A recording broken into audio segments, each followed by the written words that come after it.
Bien, muy buenas noches. Mi nombre es Maximiliano Dueñas, y a nombre de la Junta Asesora del Centro de Educación Obrera Santiago Iglesia Fantil, les doy una cordial, cariñosa y proletaria bienvenida a esta presentación del libro 100 años de sindicalismo puertorriqueño. Esta actividad es parte de una serie de actividades en que conmemoramos el 1 de mayo, Día Internacional de los y las Trabajadoras. Más de 66 países a través del mundo conmemoran oficialmente en honor a los cientos de miles de obreros y obreras en Estados Unidos que se fueron en huelga en 1886 exigiendo un día laboral de 8 horas, no el de 10, 12 horas, que era común en ese entonces. Como parte de la ofensiva patronal contra esta huelga, la policía de la ciudad de Chicago disparó contra un mitin pacífico de obreros, obreras, sus hijos y sus hijas. En la historia, este incidente se conoce como la masacre de Haymarket. En el sitio donde se dio esa masacre se ha construido un monumento en honor a los caídos. En la base del monumento hay una afirmación un poco enigmática desde mi punto de vista, que dice en inglés así: "The day will come when our silence will be more powerful than the voices you are throttling today." Una traducción diría: el día llegará en que nuestro silencio será más poderoso que las voces que ustedes ahogan hoy. Para mí lo enigmático es lo del poder del silencio. Pero me parece que definitivamente con la presentación del libro 100 años del sindicalismo puertorriqueño contribuimos a la construcción de ese poderoso silencio, fundamentado, poderoso porque está fundamentado en la solidaridad, la justicia para todos y todas. Queremos dar inicio a la actividad pidiéndole al profesor Félix Páez Neris, director de la biblioteca de la Universidad de Puerto Rico en Humacao, que nos dé un saludo protocolario.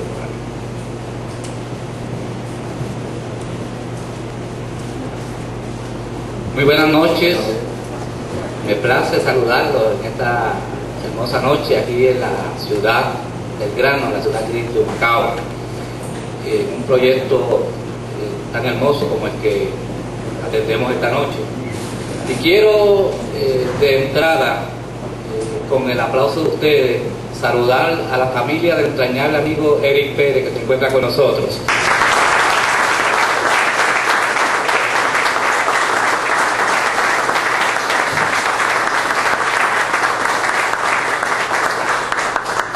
Eric Pérez para nosotros lo tenemos muy guardado en nuestro corazón, este amigo, este trabajador, este sociólogo intelectual puertorriqueño que con tanto amor nos llevó a hermosos proyectos y que ciertamente en la casa de la Universidad de Puerto Rico en Humacao atesoramos su memoria.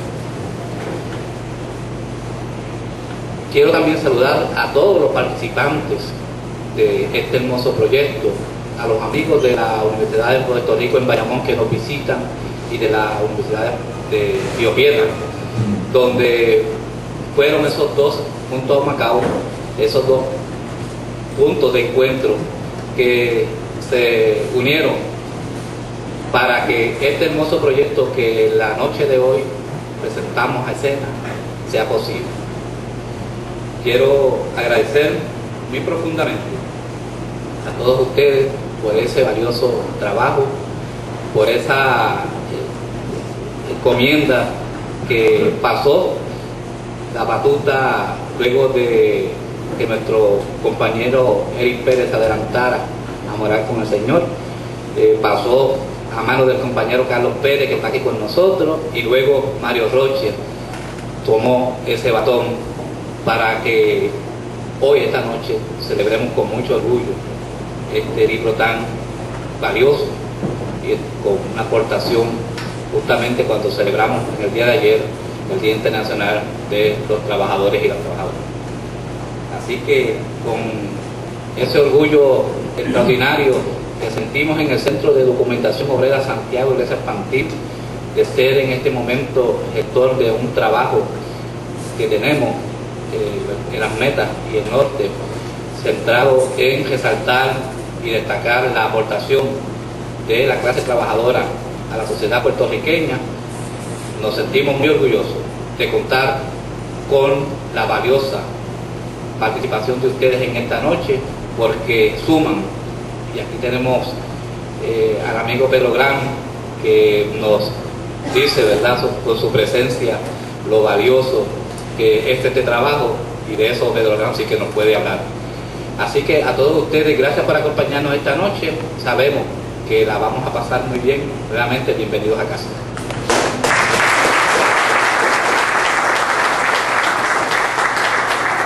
Voy a llamar ahora a la profesora Carmen Albino, decana asociada de Asuntos Académicos, que nos saludará a nombre de la rectora, la doctora Hilda Colón.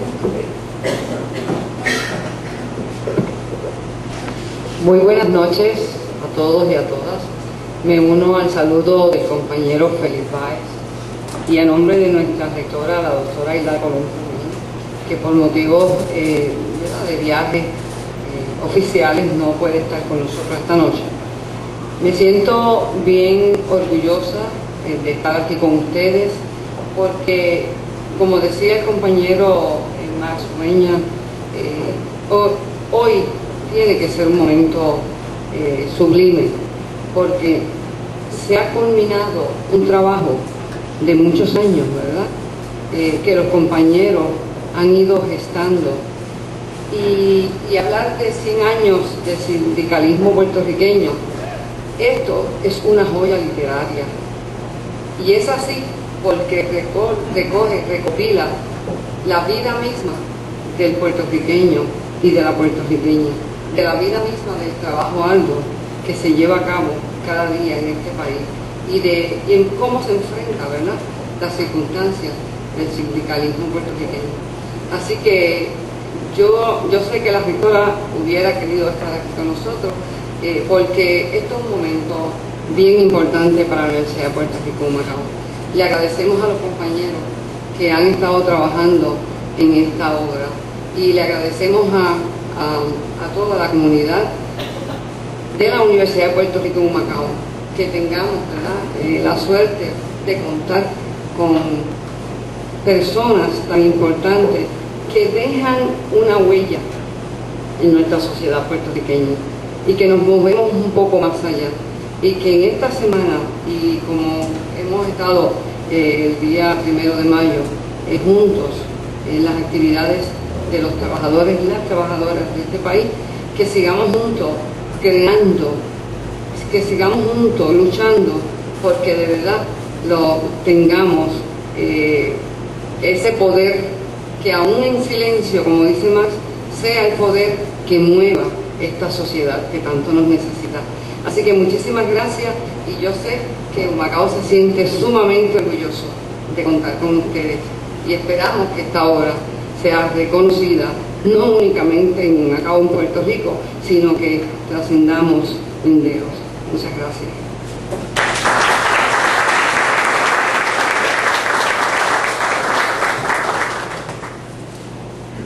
El programa lo tenemos que modificar.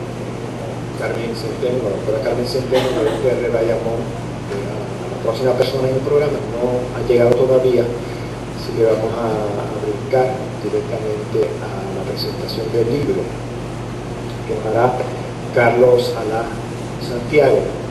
Yo tengo en memoria dos imágenes de Carlos Alá. Una es de él presidiendo sobre el nacimiento de lo que es para mí uno de los proyectos más lindos que tiene la Universidad de Puerto Rico. Esas son las dos imágenes que tengo. A mí me han dado un documento que dice resumen breve de la vida profesional e intelectual de Carlos Alá. Este resumen breve tiene 4 páginas, espacio sencillo.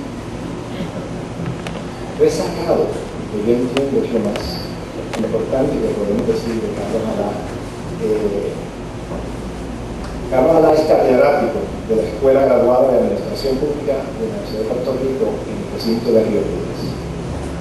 Hasta el 2006 fungió como director del Instituto de Relaciones del Trabajo del recinto de Río Piedras. Posee un doctorado en Relaciones Laborales de Rutgers University, un segundo doctorado de Princeton University en Sociología de Organizaciones. El 11 de junio de este año recibirá un Juris Doctor de la Universidad Interamericana. Ha sido consultor para organizaciones para la Organización Internacional del Trabajo y para la Organización de las Naciones Unidas. Es periodista independiente afiliado al National Writers Union. Ha sido profesor visitante en universidades en Estados Unidos, en Cuba, en Brasil, en Perú. Ha participado en investigaciones en universidades en España, en México, en Cuba. Ha publicado 10 libros y tiene 2 libros adicionales listos para publicación, uno de ellos sobre desobediencia civil. Coordina la red de estudios del trabajo del Caribe y es el pasado vicepresidente de la Red Mundial de Investigaciones de Trabajo. No puedo pensar en una mejor persona para presentar el libro 100 años de sindicalismo.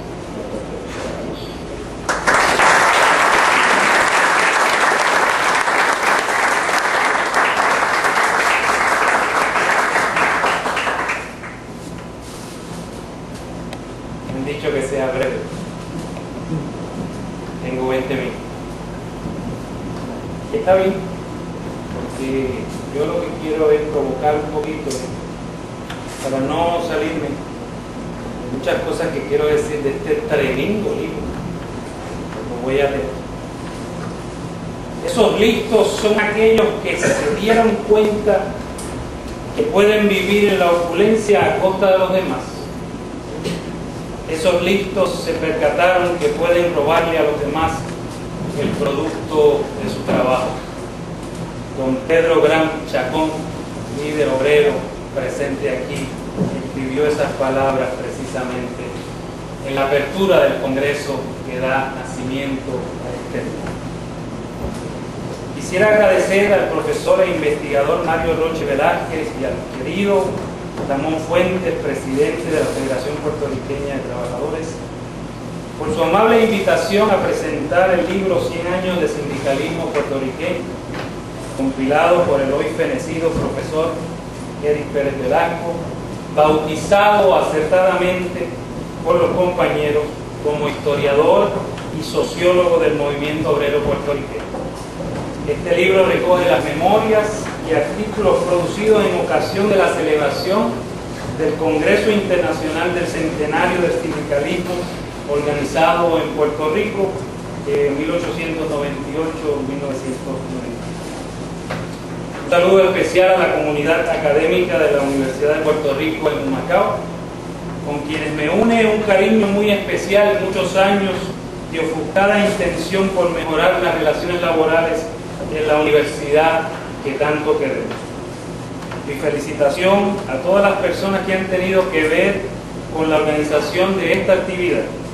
En particular, es mi deber destacar a los editores en lo que considero el último y largo tramo de esta carrera por publicar esta obra.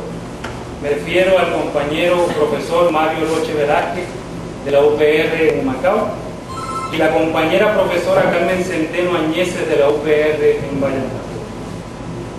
Hoy, más que presentar un libro, me siento develando la voluntad inquebrantable de Eric, quien tuvo la intención toda su vida de comunicar la historia oculta del movimiento obrero y sus contribuciones a nuestra sociedad, a todas las personas con que se cruzaban. Este libro es su última faena académica. Se comunica de forma muy digna a través del esfuerzo de sus amigos.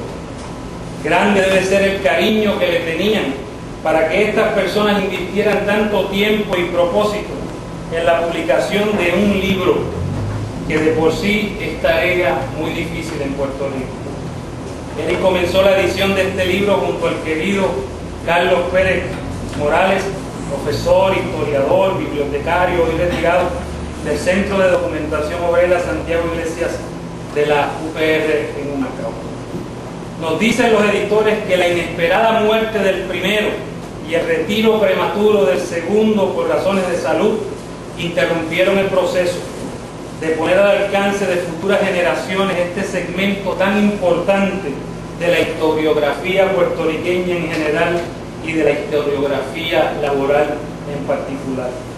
Ciertamente este proyecto, más que un simple libro, es la unión de muchas voluntades en publicar un libro. Los editores han sido generosos reconociendo y agradeciendo a diferentes personas y entidades su colaboración. Así nos enteramos que otras personas trabajaron mano a mano con Eric en esta tarea. Los editores reconocen las contribuciones de Federico Quiñones Rodríguez, querido maestro, profesor de toda la vida, exdirector del Instituto de Relaciones del Trabajo de la UPR en Río Piedras e incansable luchador por la independencia de Puerto Rico, y hoy continúa siendo un gran educador obrero. A Ramón Luis Fuentes y Migdalia Santiago, de la Federación Puertorriqueña de Trabajadores, que no me sorprende de ninguna manera que ambos estén en la lista de los colaboradores, porque son personas comprometidas y bondadosas con su tiempo. En el caso de Ramón en particular, es el líder obrero sin ínfulas de grandeza y, a mi juicio, es el presidente más accesible de una central obrera en nuestro país.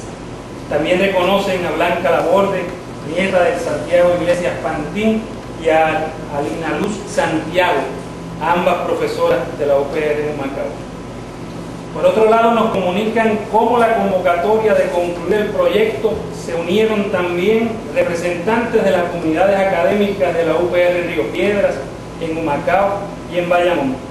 También que recibieron apoyo de la Fundación Puertorriqueña de las Humanidades, y se unieron además uniones tan diversas como la Unión de Periodistas, Artes Gráficas y Ramas Anexas, UPAGRA, la Unidad Laboral de Enfermeras y Empleados de la Salud, ULES, y centrales de óptica ideológica diferentes como son la Federación de Trabajadores de Puerto Rico, de la AFL-CIO, que agrupa las uniones afiliadas a uniones internacionales de los Estados Unidos, y la Federación Puertorriqueña de Trabajadores, que agrupa exclusivamente sindicatos independientes puertorriqueños desde una perspectiva clasista y de justicia social.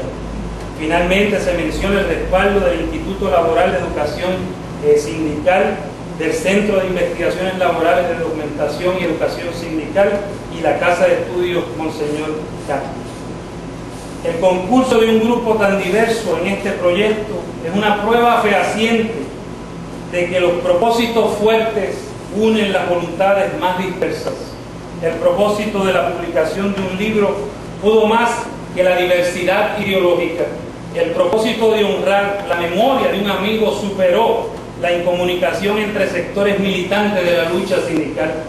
El propósito académico de salvar y dar a conocer como esta parte de la historiografía laboral pudo más que los personalismos que nutren y casi siempre conforman una especie de valor que se configura en el divisionismo que impera en nuestra sociedad.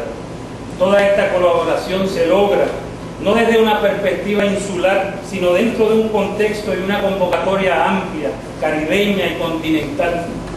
Por esa razón, la presentación de este libro, de su intención y voluntad, es tan importante. Cuando Mario y Ramón me invitaron a que presentara el libro, accedí sin pensarlo dos veces.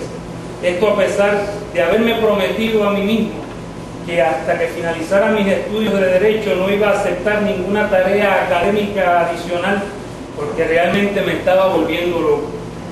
Por un lado, mi cátedra en la escuela graduada, mis estudiantes de tesis y proyectos de investigación. Por el otro, la revisión curricular y la creación de una especialidad en relaciones laborales en el sector público dentro de la escuela. También mis estudios de Derecho a tiempo completo, que realmente han sido muy exigentes y que de hecho me encuentro en este momento en el periodo de exámenes finales. Finalmente, mis múltiples compromisos desde la Junta de Directores de la Red Mundial de Estudios del Trabajo, que agrupa a más de 1000 profesionales que investigan o imparten su cátedra en estudios del trabajo, ciertamente me sentía que era mucho trabajo. Si acepté fue porque yo también fui amigo de Eric, por quien sentía un gran respeto académico y siempre me pareció un colega generoso de mentalidad amplia y propósitos claros. Acepté de inmediato, cosa que hace mucho tiempo no hacía.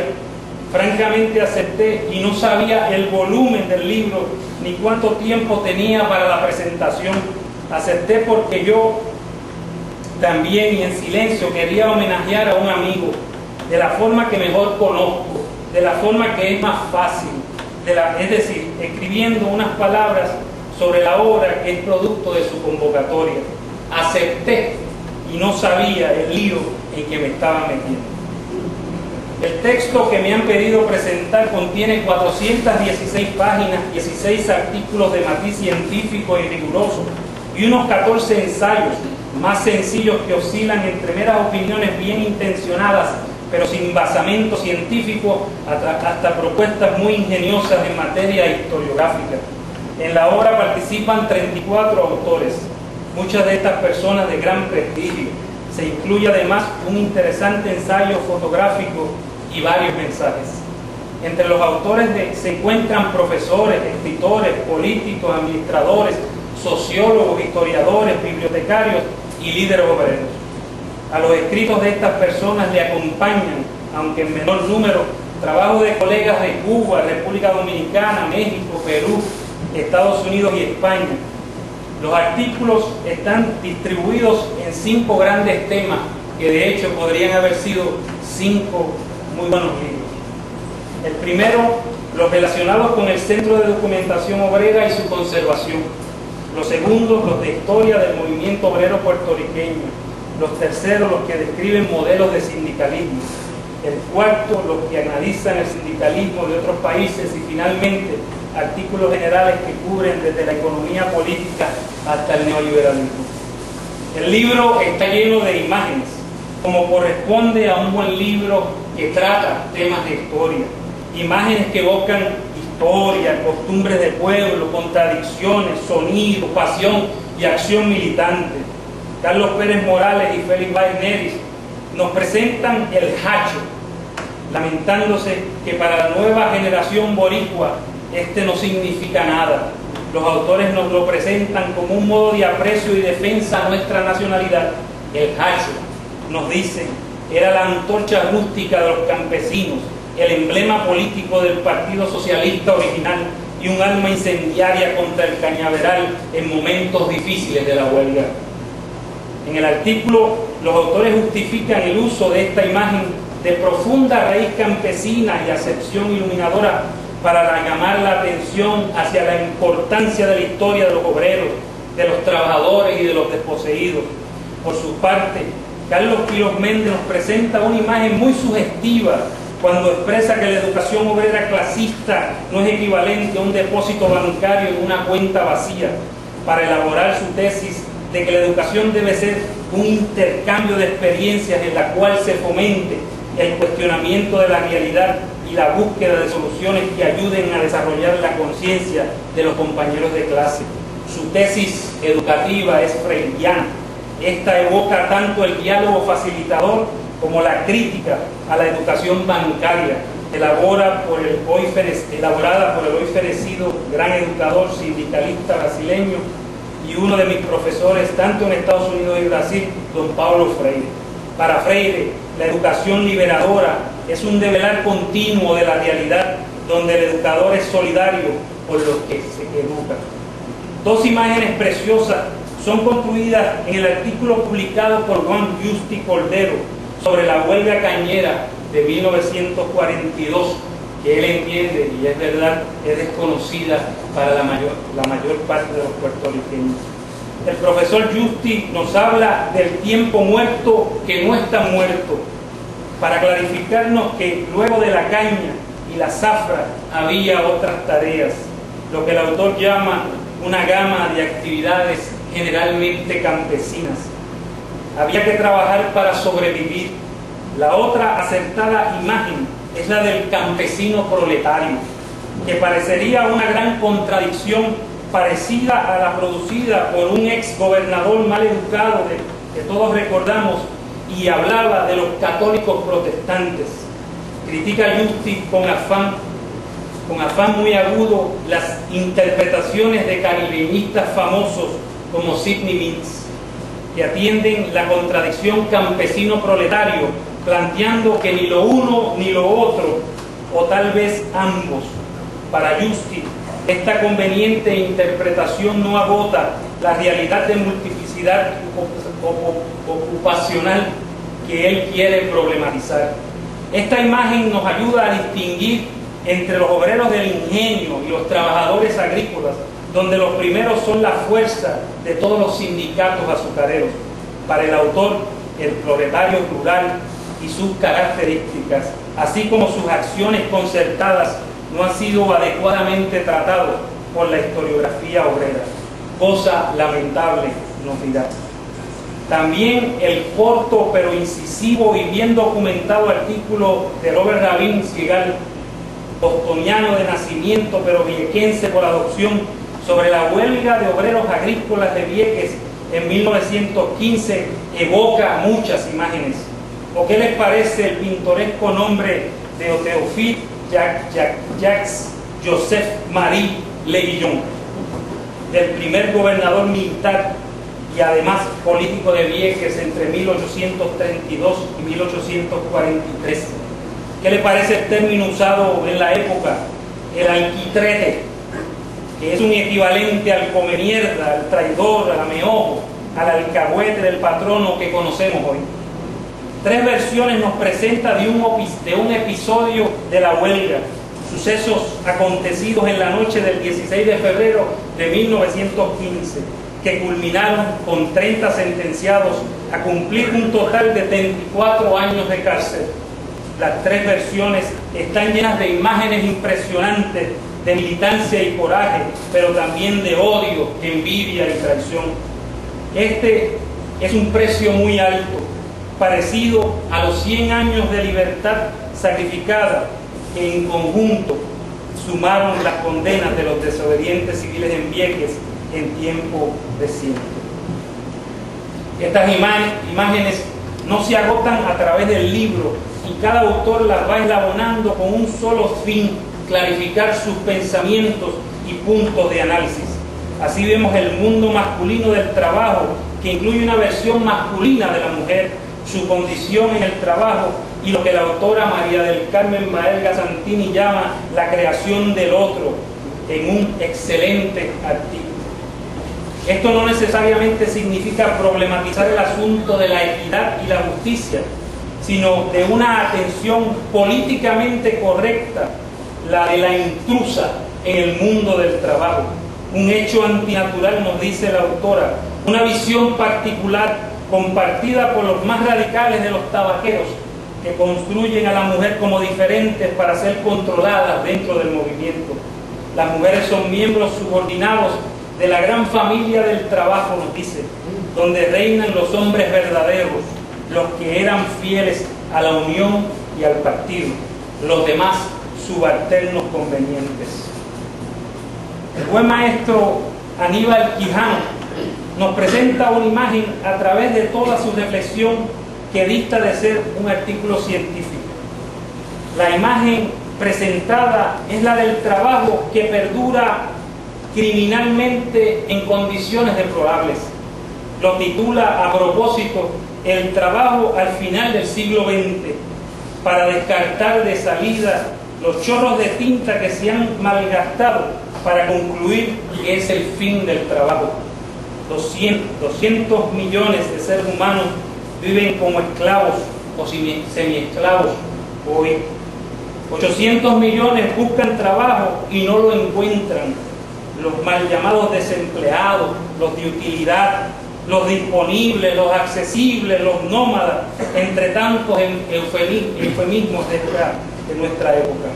El trabajo está, no ha desaparecido. El trabajo está, nos dice el autor, lamentablemente está en las manos del capital. De todos los artículos, el que más reta nuestra capacidad de imaginar es el de la compañera profesora Carmen Centeno Añeses, coeditora de este libro. Artículo muy bien escrito y elaborado, que da mucho gusto leerlo. En el mismo se analizan 6 novelas escritas entre 1901 y 1912, que entiende la autora son una fuente imprescindible para el entendimiento del pensamiento puertorriqueño de la obra. Imágenes de las condiciones sociales de la época, interpeladas por los de abajo, por las bajas esferas que conforman todo tipo de explotado, por amo gringo, pero también por amo boricua. En su análisis veremos el estercolero, el calvario, el mundo aventurero, el lujo, la gleba y sobre todo Magdalena, la miseria, la belleza, la explotación, el silencio y la tristeza que se mezcla con la esperanza. En el prólogo del libro ya se advierte el propósito claro de este texto, es decir, el libro compila historiografía laboral, pero no cualquier clase de historiografía. Mario Roche Velázquez nos dice que lo que se quiere es poner en justa perspectiva, como lo hizo el Congreso Laboral celebrado en 1998, el hecho de que las acciones del sindicalismo y el movimiento de trabajadores desempeñaron un papel fundamental en la conformación de la sociedad que habría de establecerse como secuela de la invasión del 98 y de la subsecuente presencia de los Estados Unidos en Puerto Rico. De un plumazo se separan los editores de la historiografía tradicional, que lo único que reconocían en el 98 a su juicio era la invasión de Estados Unidos, el cambio de soberanía y la llegada del protestantismo en la isla. Tanto para Eric como para Mario y Carmen, el 98 es también el momento fundacional del sindicalismo puertorriqueño, un elemento crucial. Según Pérez Velázquez, es la democratización de nuestra sociedad puertorriqueña, la consecución de la justicia social y la construcción del Estado benefactor. Los lindes fueron establecidos rápidamente de estudios centrados en torno a los problemas institucionales y políticos generados por la invasión que ocultaban las contribuciones del movimiento obrero.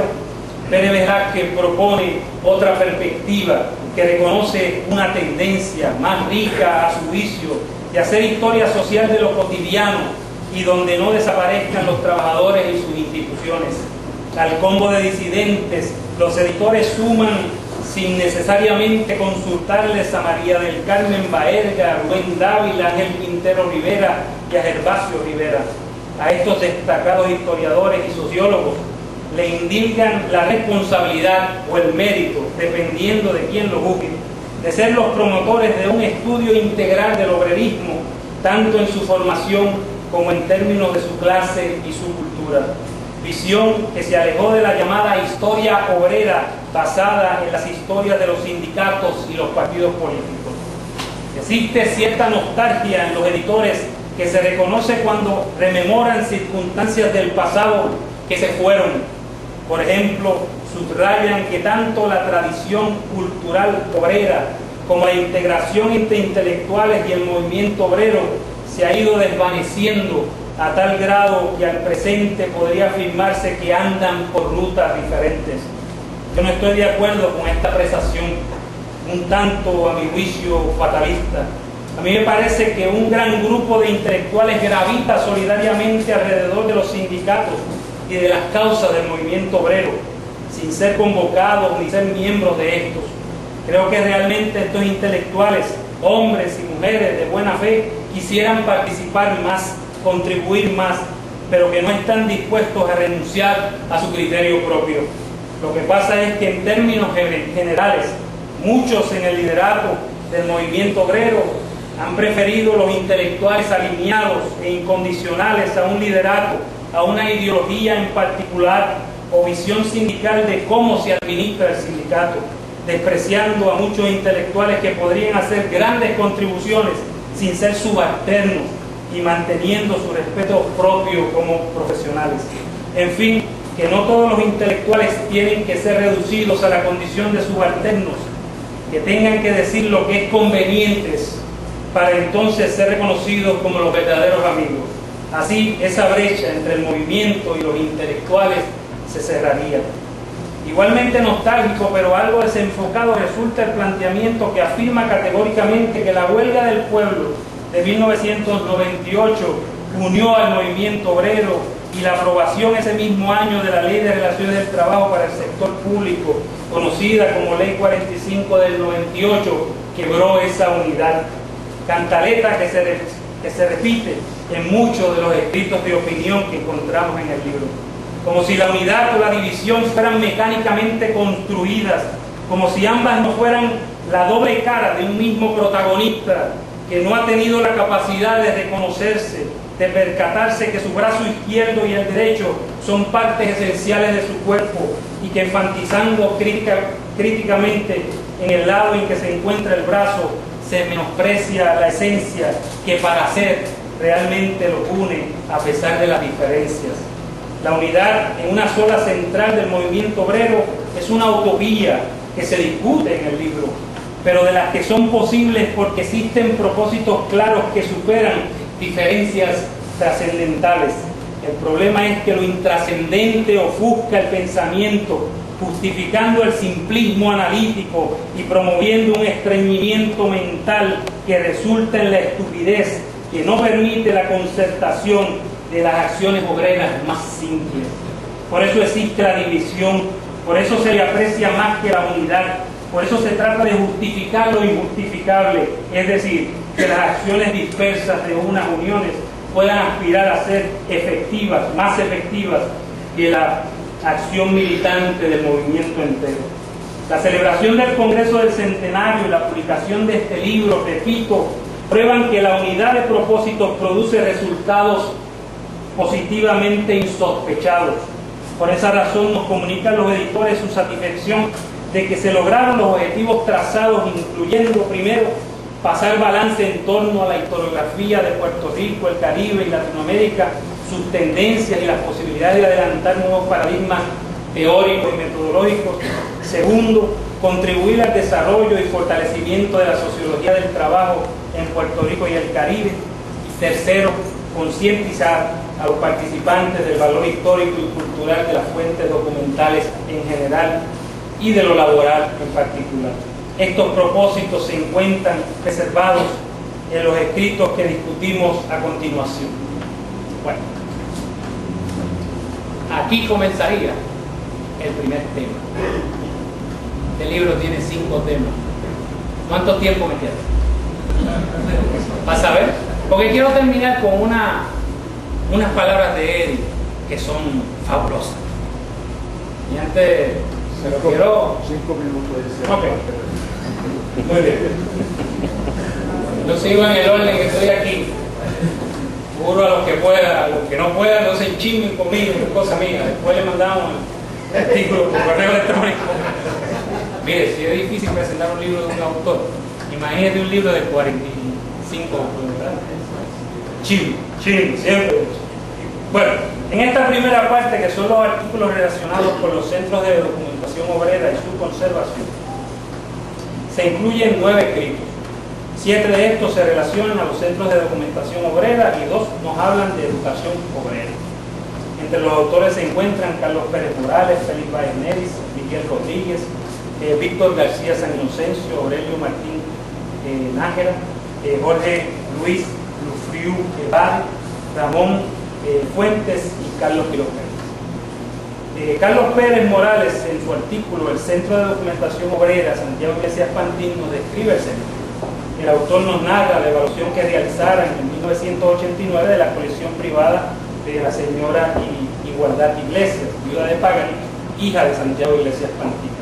Esta colección recorría la obra del abuelo de doña Igualdad y contenía documentos importantes de la historia del movimiento obrero puertorriqueño. La colección fue donada posteriormente a la Universidad de Puerto Rico en Humacao y de ahí nace, ¿verdad?, el Centro de Documentación Obrera. La misión del centro, según Pérez Morales, es fomentar el aprecio por el estudio de la historia de Puerto Rico y en especial la contribución del movimiento obrero. Además de la obra de Santiago Iglesias, el centro también recopila y conserva documentación relacionada con historia sindical en Puerto Rico a partir de 1896. El archivo histórico del centro incluye el manuscrito original del reglamento de la Federación Libre de Trabajadores, correspondencia entre Santiago Iglesias y Samuel Gompers, presidente de la American Federation of Labor, los informes del Congreso, de los Congresos Obreros de la Federación Libre y los documentos fundacionales del Partido Social. Pérez Morales, junto a Félix Báez Neris, nos describen la ardua tarea que representa la recopilación de archivos en fondos documentales en su artículo Encendido del Hacho, el Centro de Documentación Obrera. Este trabajo, argumentan los autores, no es para los amantes del éxito rápido, sino para los vertebrados con vocación de corredor de fondos. Así ha sido la historia del centro, un reto de perseverancia. En el artículo se destaca la vida de Santiago Iglesias y la importancia de la colección. La preocupación mayor de los autores es concientizarnos sobre lo que entienden es responsabilidad de todos los puertorriqueños. Estos denuncian que no existe en la legislación de Puerto Rico una ley que asegure la protección, conservación y difusión de los documentos históricos. A la vez, hacen un llamado para que la legislación protectora de documentos históricos sea reevaluada y haya una verdadera reforma en el campo de la administración de los documentos. No nos informan, sin embargo, los matices específicos de esa reforma. Este llamado de urgencia es profundizado de forma algo jocosa por el representante Víctor García San Inocencio, quien se considera un especialista en archivo porque le han archivado casi todos los cientos de medidas legislativas que ha presentado. En tono más serio, escribe que las carpetas de subversivos confeccionadas ilegalmente por el gobierno de Puerto Rico es el acopio de información más importante del patrón de persecución, vigilancia y represión del independentismo y el sindicalismo en Puerto Rico. Esta colección incluye 25 millones de documentos que fueron incautados por el Tribunal Supremo de Puerto Rico y devueltos parcialmente a algunos de las víctimas del espionaje.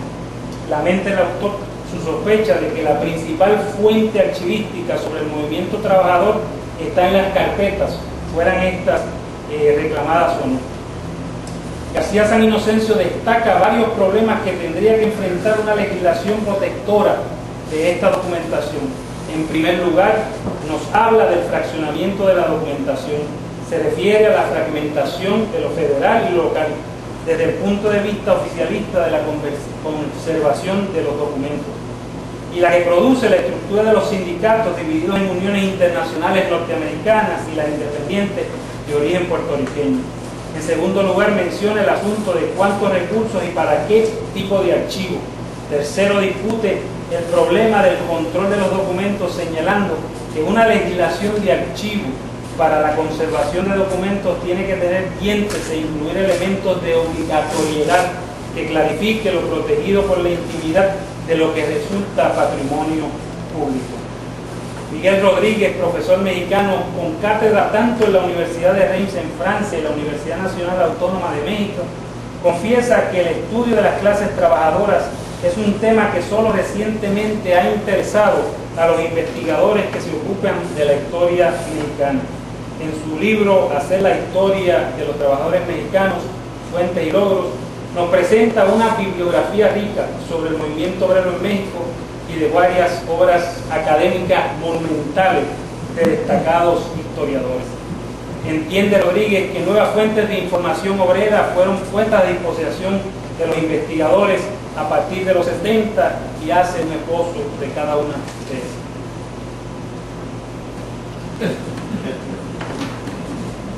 Lo siento, señor Rodríguez. Vamos a don Edgar.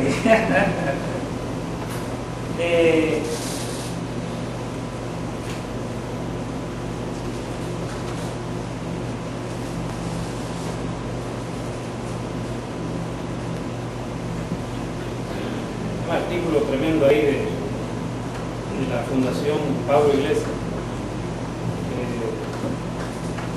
que merece ser leído. Eric Pérez Velázquez, con esto termino, comienza su artículo con la siguiente denuncia: la historia de la clase obrera de Puerto Rico ha sido prácticamente olvidada por los historiadores tradicionales del país. Estos historiadores, continúa el autor, han reducido la historia obrera a un espacio marginal porque estaban preocupados por la realización de una historia descriptiva que giraba en torno a las acciones de los grandes hombres y las intrigas de las élites vigentes. Muy por el contrario, Pérez Velasco, en su bien elaborado artículo Hacer historia, problemas y perspectivas de la historiografía obrera puertorriqueña, 1873 a 1940, pretende realizar una crítica historiográfica en torno a la literatura académica relativa a la clase obrera puertorriqueña que se formó en el periodo que transita desde la abolición de la esclavitud hasta el establecimiento e incluso el ocaso del sistema de plantaciones azucareras. El autor identifica y luego discute críticamente las siguientes temáticas: los estudios sobre los orígenes de la clase obrera en Puerto Rico, las biografías de los dirigentes obreros, las investigaciones sobre la mujer trabajadora, los análisis sobre la cultura obrera, los trabajos relacionados al movimiento obrero en la crítica década del 30, y sexto, los intentos de síntesis histórica del movimiento social obrero.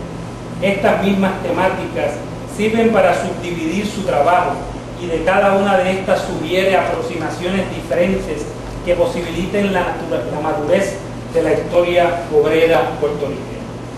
Pérez Velasco entiende que el proceso de formación histórica de la clase trabajadora no parece haber recibido todo el interés que amerita y que los estudios realizados, incluso por Ángel Quintero, aún a quien reconoce grandes aportaciones, tienden a generalizar e incluso homogeneizar el proceso de formación de la clase obrera del país en lugar de indicar las diferencias entre los diversos sectores obreros. El autor sugiere que es necesario explorar la manera en que se conformaron sectores específicos de trabajadores puertorriqueños mediante la realización de investigaciones específicas sobre el proceso formativo de los trabajadores del azúcar, los obreros del tabaco, las trabajadoras de la industria de la aguja a domicilio, los obreros portuarios y los artesanos urbanos. Para Eric es más importante describir la participación activa de los trabajadores como clase trabajadora en su propia formación que entender cómo fue ella, la clase obrera puertorriqueña, en virtud de las transformaciones económicas y políticas de la época. En segundo lugar, el problema del género. Según Pérez Velasco, entre las clases trabajadoras el problema de género entre las clases trabajadoras reclama a voces sus historiadores. Hasta ahora las investigaciones sobre la mujer trabajadora se han concentrado en el análisis de los procesos de integración de la mujer en el mercado de trabajo y la participación femenina en los movimientos obreros.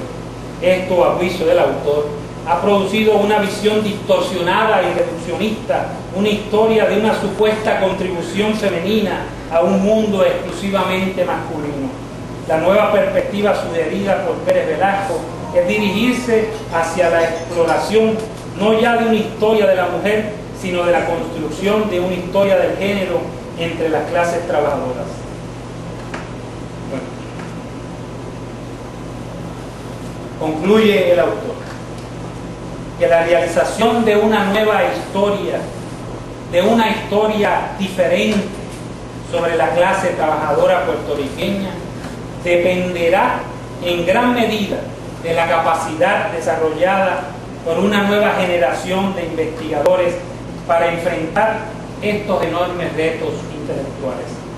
Para él, solamente una reflexión teórica, una problematización incesante y una detallada investigación en torno a los asuntos fundamentales mencionados anteriormente pueden ayudarnos a producir una síntesis histórica que nos posibilite comprender de manera más abarcadora y total, aunque nunca final ni definitiva, la rica, compleja y dinámica historia de la clase trabajadora puertorriqueña y sus arduos combates por el establecimiento de un sistema económico, social y político más justo, democrático e igualitario.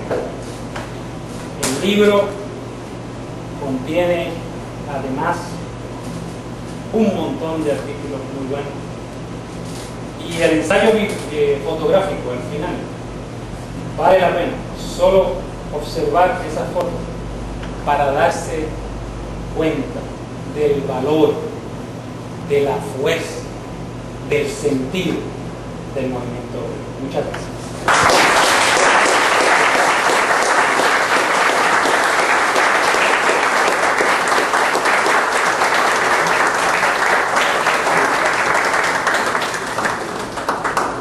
En la organización del evento teníamos el dilema de asegurar que tenían suficientemente temprano para que las personas que viven en Bayamón y Río Piedras puedan llegar a sus casas antes del próximo día. Por eso no hemos incluido una sesión de preguntas con Carlos, pero en la parte de confraternización queremos que el diálogo continúe sobre la idea que nos presentó Carlos. Carlos, ¿usted no llegó? Entonces tenemos que continuar. Voy a dar 2 segundos. Digo, sí, solamente una mención de la actividad que tenemos para buenas noches, damas y caballeros. Para el próximo 10 de mayo tenemos una manifestación frente a los portones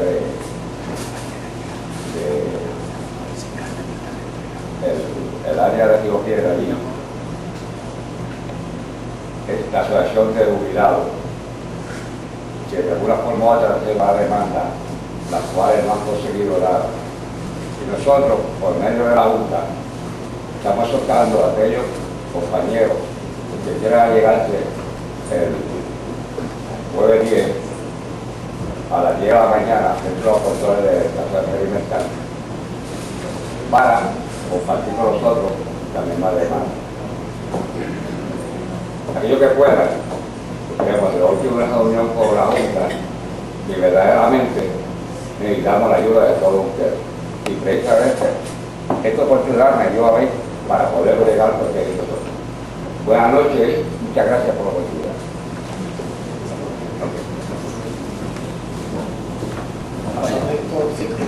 Pasamos entonces a la última parte de nuestra actividad. Llamo al profesor Mario Roche Velázquez para el reconocimiento a los autores del libro. Y esta parte la habíamos discutido, Mario y yo. Tenemos un plan A, un plan B, un plan C, y por la cara que me está poniendo parece que va a ser un plan D.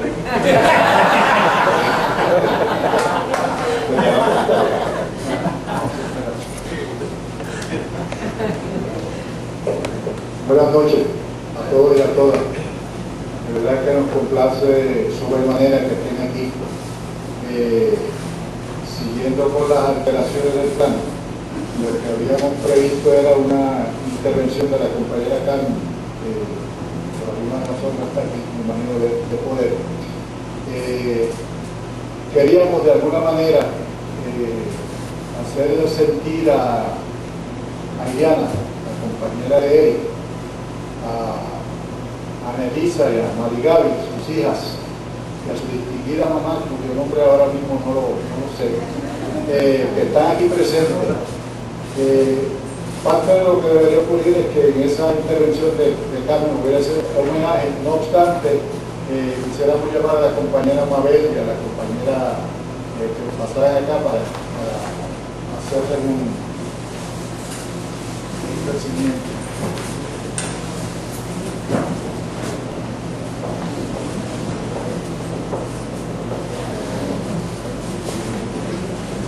Compañera Iliana y la mamá de Eric, pasen al frente, por favor.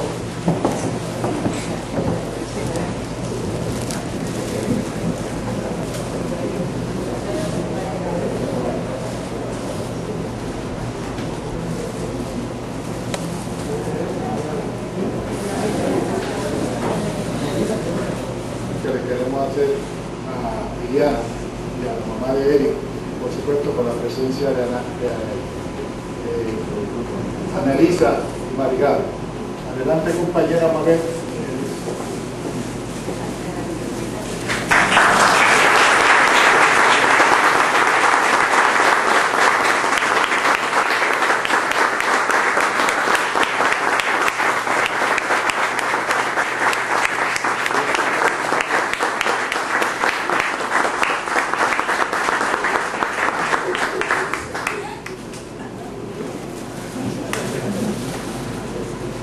Buenas noches, yo soy un poco tímida para hablar, pero siempre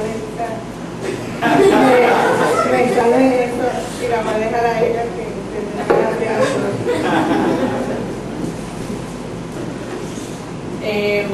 Buenas noches. Pues estamos sumamente agradecidos porque en realidad era un sueño bien grande de mi papá hacer este libro.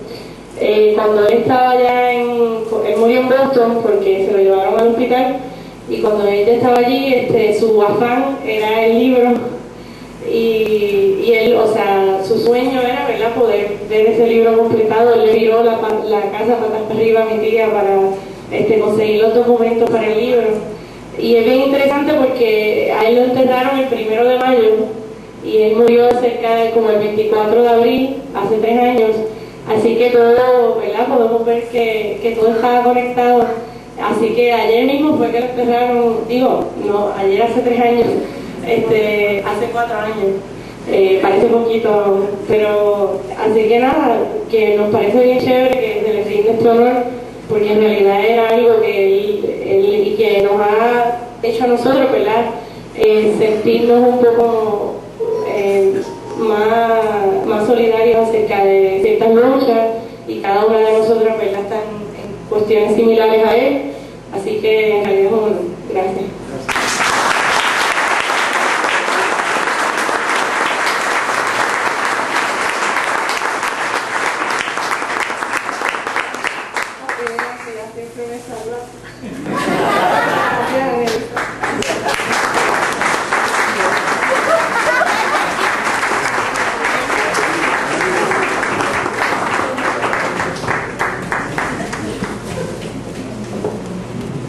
Bueno, muchas gracias. Estamos terminando con lo siguiente. Simplemente quería decirles que este libro, los de ustedes que están relacionados con el campo, saben que hace unos años en Puerto Rico, cuando había solidaridad, mucha solidaridad entre los puertorriqueños, se apoyaba. La gente conformaba unas juntas para sembrar la tala o para recoger la cosecha. Este libro que acabamos de presentar pasa por un proceso similar, y se dieron unas cuantas juntas, juntas que ahora decimos juntas de gente para hacer el trabajo. La primera etapa comienza en 1898 con Eduardo Conde, Santiago Iglesias y otra gente que crea la Federación Regional de Trabajadores el 20 de octubre de 1898. La segunda junta se da 100 años después, con la intervención precisamente de Eric, de Carlos Pérez, del compañero Federico Quiñones, Ramón Fuentes y otros, que conformaron ese congreso y comenzaron a hacer un trabajo para darle presencia a este libro que hoy se presenta. La tercera junta, o el tercer junte, lo hace precisamente Eric, nuevamente con Carlos Pérez. Como explicaba Carlos, ellos tuvieron que salir del panorama, pero entonces, antes de morir, como decía Anelisa, Eric pasó el batón y la responsabilidad a Carmen y a mí para darle seguimiento. Ahí hubo un trabajo de un reclutamiento de otras compañeras de Bayamón, como la profesora Irma Smith, como la profesora Santini, la profesora Josefa Santiago y otras, el profesor Raúl Guadalupe. Y en Humacao, pues también la profesora Alina Luz Santiago. Estas personas, yo lo que quisiera mencionar, por lo menos, lo que tengo anotado que están aquí, quisiéramos obsequiarles con un libro para que lo tengan como producto de su trabajo. Voy a mencionar cuáles eran las instrucciones de arriba que usted tenía, señor moderador. Bueno, yo voy a llamar y serían los que están debajo.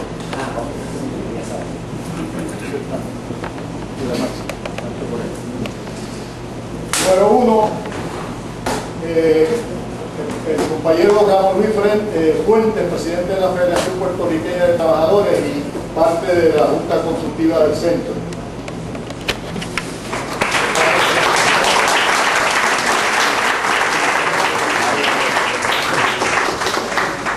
En segundo lugar, don Pedro Blanco.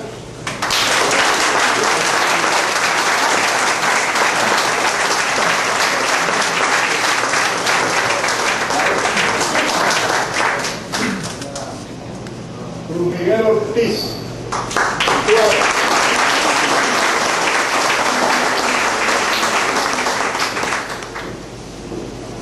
Don Carlos Pérez.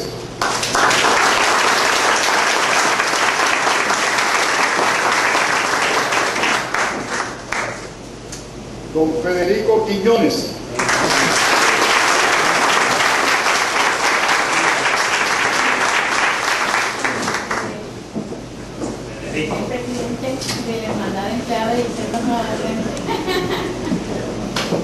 Fundador, como saben muchos aquí, de la Hermandad de Empleados del Centro No Docente de la Universidad de Puerto Rico y director hasta los otros días del Instituto de Relaciones del Trabajo, que sigue dando la pelea por ahí como el mejor.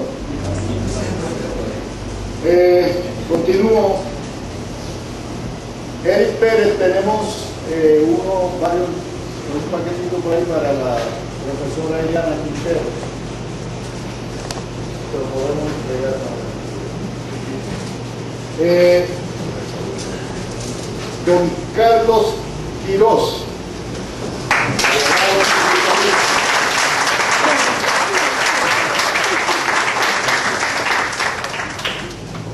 Un señor de Vieques que vino en lancha esta tarde.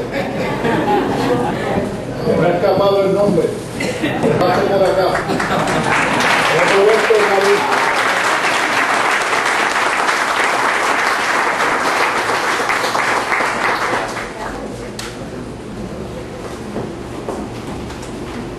Don Pedro Rivera de la Universidad de Puerto Rico en Bayamón.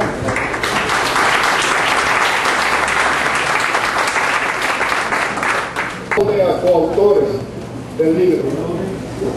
Voy a mencionar ahora las personas que están en la segunda junta, que ya se les ha entregado libros, pero menciono, no está aquí con nosotros la compañera profesora de Bayamón que mencioné antes. Carlos Pérez se le entregó, que está en las dos juntas, lo propio con Federico Quiñones, Ramón Fuentes, Migdalia Santiago.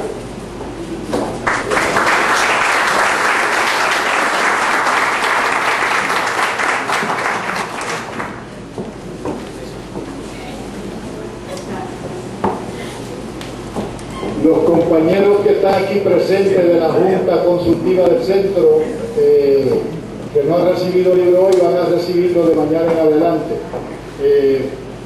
Es lo que tengo por el momento. No sé si se me ha quedado algo de alguien que te quisiera reconocer que este trabajo duro que hicieron muchas personas, estas diferentes juntas y juntes que hubo, lo redondearon. Dos señores que no están aquí, ninguno de ellos aparentemente, el editor jefe, don Armindo Núñez Miranda. Yo pido un aplauso para él.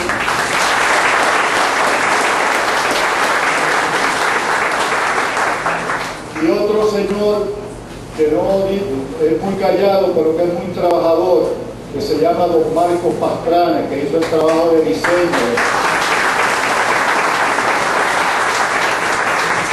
Menciono también una gente que hicieron aportaciones muy importantes, como ya mencionaba el compañero Carlos, de la Unión de Periodistas y Arte Gráfica y ramas anexas, la unidad laboral y demás.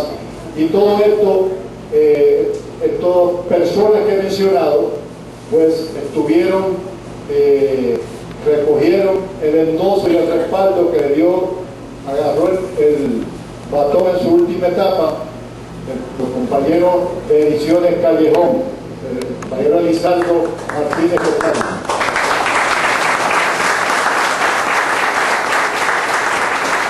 Y yo les anuncio que el libro va a estar vendiéndose allá abajo, los compañeros de Ediciones Callejón. Señor moderador, si usted quiere decir algo, yo termino. Muchas gracias. Senador, continúa aquí abajo, por favor, acompañen para fraternizar.